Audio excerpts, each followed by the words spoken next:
Cette partie intime est très sensible et peut être sujette à des irritations ou des brûlures. L'épilation du maillot est une opération assez délicate. Voilà pourquoi il est très important de s'épiler correctement, peu importe la méthode d'épilation adoptée. Le rasage, la méthode la plus pratique, peut particulièrement entraîner des coupures, des boutons et des démangeaisons, s'il n'est pas effectué de la bonne manière. Découvrez comment raser les poils pubiens et éviter tout désagrément. Les poils pubiens apparaissent durant la période de puberté, accompagnés de plusieurs autres changements dans le corps. Si ces poils sont considérés comme inesthétiques par la plupart des femmes, il ne faut pas nier leur rôle important dans la protection de cette partie intime.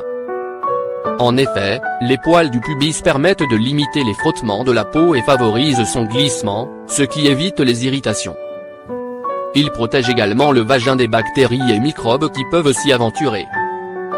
Ainsi garder ces poils pubiens peut servir à éviter les infections, tandis que les épiler intégralement rend cette partie intime plus exposée et peut entraîner des irritations de la peau. Voilà pourquoi, il est conseillé de limiter les fréquences d'épilation et de choisir des méthodes adaptées à son type de peau. Entre cire, épilateur électrique, crème dépilatoire. Le rasoir reste sans doute le moyen le plus rapide, pratique et économique pour se débarrasser des poils pubiens.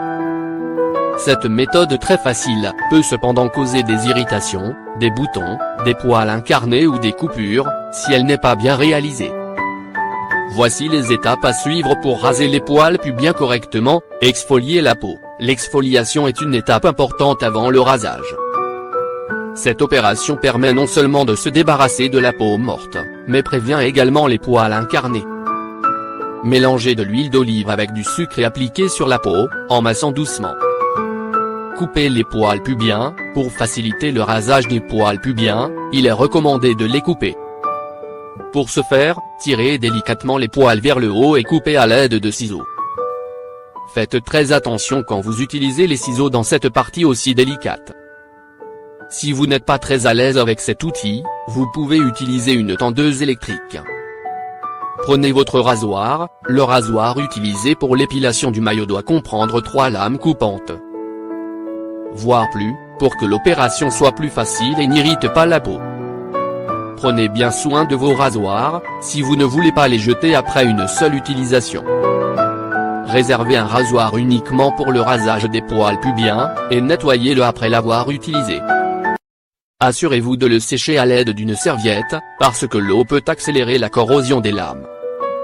Étirez votre peau. Il est très important d'étirer la peau lors du rasage, parce que les rasoirs sont plus efficaces quand utilisés sur une surface plate. Tirez la peau vers le haut en commençant au-dessous de votre nombril. Rasez lentement et doucement. Se raser dans le sens du poil ou dans le sens contraire du poil? Telle est la question. Si vous faites face à ce dilemme durant chaque séance de rasage, on vous affirme que la première option est la meilleure, surtout s'il y avait une peau sensible. En effet, bien que le fait de raser dans le sens contraire des poils offre un rasage de près, cela peut entraîner des irritations et favoriser les poils incarnés. Par contre, se raser dans le sens du poil permet d'éviter ces désagréments. Mais soyez prête, cette méthode peut prendre plus de temps, pour obtenir un rasage de près. Évitez de raser la même partie plusieurs fois de suite, parce que cela peut enflammer la peau. Vous devez aussi laisser un intervalle de quelques jours entre vos séances de rasage de maillot. Raser les poils pubiens 2 jours consécutifs, va causer des rougeurs et des démangeaisons. Nettoyez. Une fois que vous aurez terminé le rasage, passez au nettoyage. Prenez votre savon habituel et lavez toute la zone pour enlever tous les poils collés sur la peau. Toutefois, faites très attention à ce que le produit ne pénètre pas votre vagin. Rappelons que cette zone du corps n'a besoin que d'eau pour être lavée, parce qu'elle est capable de s'auto-nettoyer. Le savon peut troubler l'équilibre de l'écosystème vaginal, ce qui rend le vagin plus vulnérable aux infections. Hydratez. Pour hydrater la peau de cette partie intime, utilisez l'huile d'aloe vera ou une huile pour bébé si vous avez la peau sensible. Évitez les crèmes hydratantes qui contiennent des agents colorants et du parfum.